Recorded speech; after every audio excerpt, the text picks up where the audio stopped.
এই সেই কারেন্টের পোস্ট। কুকড়াহাটি নদীপাড় বা লঞ্চঘাট ঢোকার আগের মুহূর্তে এই সেই কারেন্টের পোস্ট, বিশাল বড়। দুটো বাইকে করে চারজন যাচ্ছি। এই যে তোমরা দেখতে পাচ্ছ।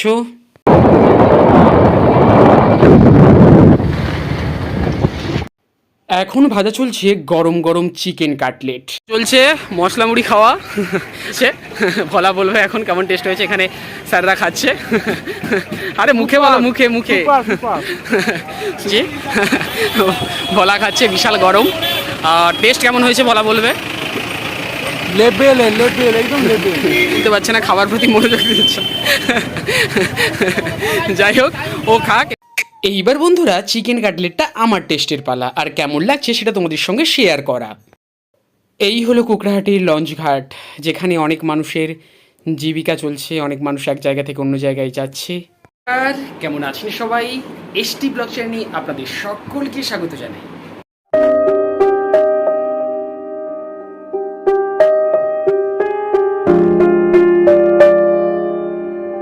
পুরা এখন ঘড়ির কাঁটায় বাজে 5টা 14। বর্তমানে আমি রেডি হয়ে গেছি, এই যে রেডি হয়ে গেছি। আর আজ যেহেতু সানডে, ভাবলাম যে বিকেলবেলায় কোথাও একটু বেরোবো। সেই জন্য বিকেলের যা যা পড়ানোগুলো ছিল সব সকালে কমপ্লিট করেছি। প্রায় দুপুর পর্যন্ত পড়েছি, মানে 12:30 একটা পর্যন্ত পড়িয়েছি। আর এখন মোটামুটি বেরোবো বলে বর্তমানে রেডি হয়ে গেছি। আমার বাড়িতে দু একজন স্যার পড়াতে এসছে, বিকেলে তাদের ক্লাস রয়েছে, তারাও আমার সঙ্গে যাবে। আর আমার আগের ভিডিওতে যে শুভঙ্কর দা ছিল, বা স্যারও বলতে পারো, আমি তো বলেছি ভিডিওতে, তো সে দাদাও রয়েছে, আরও একজন স্যার থাকবে। মোটামুটি সবাই মিলে, একজন স্টুডেন্ট থাকবে, সবাই মিলে একটা ঘুরতে যাওয়ার একটা বেরু করার ব্যাপার রয়েছে। কোথায় রয়েছে কী রয়েছে সেটা এখনও কোনো প্ল্যানিং নেই, বেরোনোর পরে ডিসিশান হবে। আর অলরেডি বেরোনোর পরে তখন একটা ডিসিশন হলে তোমাদের সঙ্গে শেয়ার করবো, আর সবটাই তোমরা এক করে দেখতে পাবে। কন্টিনিউ গল্পটা দেখতে থাকো, আশা করছি তোমাদের খুব বেশি ভালো লাগবে। বেরিয়ে পড়লাম দুটো বাইকে করে চারজন। প্রথম বাইকে দুজন রয়েছে, পরের বাইকে আমি আর শুভঙ্করদার রয়েছি। আর প্রথম বাইকে রয়েছে জিওগ্রাফি স্যার রয়েছে, আর সেই সঙ্গে আমার একটা স্টুডেন্ট রয়েছে, যাকে অনেক ভিডিওতেই দেখেছো, ভোলা। তো ভোলা রয়েছে, আর একজন স্যার রয়েছে জিওগ্রাফি স্যার। আর এই বাইকটাতে আমি রয়েছি, আর শুভঙ্করদা রয়েছে। তো চারজন মিলে বেরিয়ে পড়েছি। আর যাচ্ছি কোথায়, হঠাৎ বাইক চালাতে প্ল্যানিং হলো, তো চলো ঘুরে আসা যাক। কোথায় না, কুকড়াহাটি লঞ্চঘাট থেকে। তো সেই উদ্দেশ্যে বেরিয়ে পড়ছি, তো চলো যাওয়া যাক। মাঝে মাঝে একটু বেরু করতে বেরোলে মনটাও খুব হালকা হয়, এমনিতেই খুব প্রেশার কাজ করছে। তো যাই হোক, বেরিয়ে পড়েছি, আর মনটা খুব হালকাও হচ্ছে। আর বাইকে যাওয়ার সময় নদী পাড়ের দৃশ্য দেখতে দেখতে পৌঁছে গেছিলাম। কুকড়াহাটি লঞ্চঘাট যাওয়ার পথেই চট করে থমকে দাঁড়িয়ে গেলাম। আর রাস্তায় এমন একটা জিনিস দেখলাম, সেটা আগে তোমরা দেখো, তারপরে তোমাদের সঙ্গে বলছি। এই যে তোমরা দেখতে পাচ্ছ বিশাল বড় কারেন্টের পোস্ট, যেটা দেখে অবাক হয়ে গেছি যে এত হাইট, এত উচ্চতা। আর যে সমস্ত মানুষেরা এটার পেছনে কাজ করেছে, তাদের পরিশ্রমটাকে কল্পনা করছি যে কতদিন ধরে কীরকমভাবেই কাজটা করেছে। আর সেই ভিউটা আমরা দেখছি, আর আমরা এনজয় করছি, তোমরাও দেখতে থাকো। এই যে বন্ধুরা, কত বড় দেখো একবার, কত বড় কারেন্টের পোস্টটা। আর কারাই কারেন্টের পোস্টটা দেখেছো তারা অবশ্যই কমেন্ট করে জানাও। কুকড়াহাটি লঞ্চঘাট যাওয়ার সময় বা যাওয়ার মুহূর্তে বা এই রাস্তায় যেতে যেতে যদি কেউ কারেন্টের পোস্টটা দেখে থাকো, তাহলে অবশ্যই কমেন্ট করে জানাও। এই সেই কুকড়াহাটির লঞ্চঘাট, যেখানে অনেক মানুষ প্রত্যেক দিন আসা যাওয়া করে এক প্রান্ত থেকে আর এক প্রান্ত। দেখতেই পাচ্ছ সেটা, সেই ভিউটা তোমাদের সামনে তুলে ধরছি। আর এই লঞ্চঘাটের সাইডে সাইডে অনেক ছোটোখাটো খাবারের দোকানগুলো রয়েছে। খাবারের যখন দোকান রয়েছে, তাহলে তো একটু খাওয়া দাওয়া করতেই হয়। আর যেহেতু সন্ধেটা অনেকটাই হয়ে গেছিলো, তাই খিদেও পাচ্ছিলো, তাই ভাবলাম টিফিনের পেটপুজোটা সেরে নেওয়া যাক। আর এখন চলছে মশলা মুড়ি মাখানো। তো চলো মশলা মুড়ি মাখানো কীরকমভাবে মাখাচ্ছে সেটা তোমাদের সঙ্গে একটু শেয়ার করি।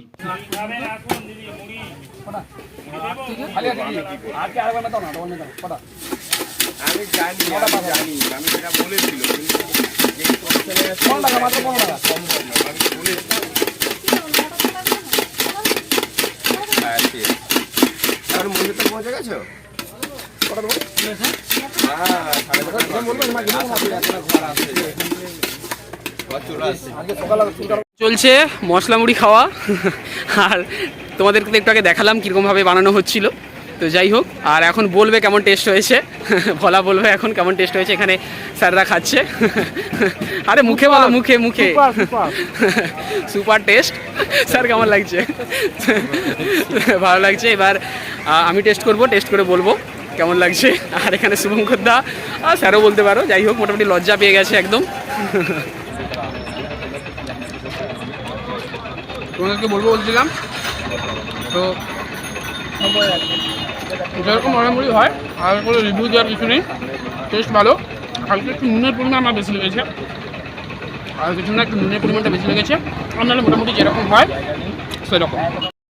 মশলা মুড়ি খাওয়ার পর আমরা চলে গেলাম চিকেন কাটলেট খাওয়ার জন্য। আর এই যে চলছে গরম গরম একদম চিকেন কাটলেট ভাজা, আর এটা একদম কুকড়াহাটির লঞ্চ ঘাট ঢোকার একদম সামনেই, যেখানে বাস টাসগুলো দাঁড়াচ্ছে ওই জায়গাটাতে একটা কাকু এই কাকুটা নিয়ে বসছে। আর সত্যি কথা বলতে যখন টেস্টটা করছিলাম সত্যি ভালো লাগছিল। তোমাদেরকে বলবো তোমরাও যদি লঞ্চ ঘাটে আসো অবশ্যই এই দোকানটা থেকে চিকেন কাটলেটটা টেস্ট করতে পারো। মোটামুটি খাওয়ার পালা চিকেন কাটলেট, স্যাররা খাচ্ছে আর এই যে ভোলা খাচ্ছে, বিশাল গরম। আর টেস্ট কেমন হয়েছে বলা বলবে। লেবেলে লেবেল একদম লেবেল। তো যাই হোক, এখন গরমে ভোলা বেশি কথাও বলতে পারছে না, খাবার প্রতি মনোযোগ দিচ্ছে। যাই হোক, ও খাক, এবার আমি খাবো, আমি তোমাদের সঙ্গে শেয়ার করবো পুরো ব্যাপারটা। আর দোকানটা তো অলরেডি হচ্ছে কুকড়াহাটি যে ফেরিঘাট আছে, ফেরিঘাটে ঢোকার একদম সামনে দোকানটা রয়েছে। তোমরা যদি এখানে আসো তাহলে দোকানটাতে খেতে পারো। আপাতত ভোলা বলছে টেস্ট ভালো, তো তারপরে আমি খেয়ে দেখবো ব্যাপারটা কি রয়েছে। চলো এবার আমার টেস্টের পালা, আর আমি তোমাদের সঙ্গে শেয়ার করব। সত্যি কথা বলতে চিকেন কাটলেটটা মোটামুটি ভালো লাগছিলো, যে বলবো না যে খুব ভালো লাগছিলো, মোটামুটি ভালো লাগছিলো। আর কোথাও কোথাও চিকেন কাটলেটে কোনোটা একটু চিকেন কম ছিল, কোনোটায় হালকা একটু বেশি ছিল, এরকমভাবেই ছিল। সেই সঙ্গে সঙ্গে মোটামুটি ঠিক আছে, 15 টাকা করে পিস নিয়েছে, মোটামুটি ঠিক আছে। তো আগেও বলেছি তোমরা যদি আসো এখান থেকে চিকেন কাটলেটটা টেস্ট করতে পারো, আশা রাখছি তোমাদের ভালো লাগবে। টুকটাক করে অনেক কিছুই টিফিনের পেট পুজোটা করা হলো। তো এখন তোমরা এই হচ্ছে লঞ্চঘাট বা ফেরিঘাটের দৃশ্যটা আরেকবার দেখতে থাকো, আর দেখতে দেখতেই আজকের গল্প শেষ করব। যদি তোমাদের গল্পটা ভালো লেগে থাকে অবশ্যই একটা লাইক করে জানাবে, কেমন লাগলো অবশ্যই কমেন্ট করে জানাবে। পুরো গল্পটাতে কোন প্রশ্ন তোমার সবথেকে বেশি ভালো লেগেছে সেটাও কমেন্ট করে জানাবে, আর শেয়ার করে সকলের কাছে পৌঁছে দেবে। আর চ্যানেল নতুন হলে অবশ্যই অবশ্যই অবশ্যই চ্যানেলটিকে সাবস্ক্রাইব করে পাশে থাকো, যাতে তোমাদের সামনে ছোটো ছোটো গল্প নিয়ে খুব তাড়াতাড়ি হাজির হতে পারি। তো চলো, যারা এখনও সাবস্ক্রাইব সামনে চট করে সাবস্ক্রাইব আমার পাশে থেকো, এটুকুই। আবার একটি নতুন গল্প নিয়ে তোমাদের কাছে হাজির হব। ততক্ষণের জন্য তোমরা সুস্থ থেকো, ভালো থেকো, টাটা অ্যান্ড গুড বাই।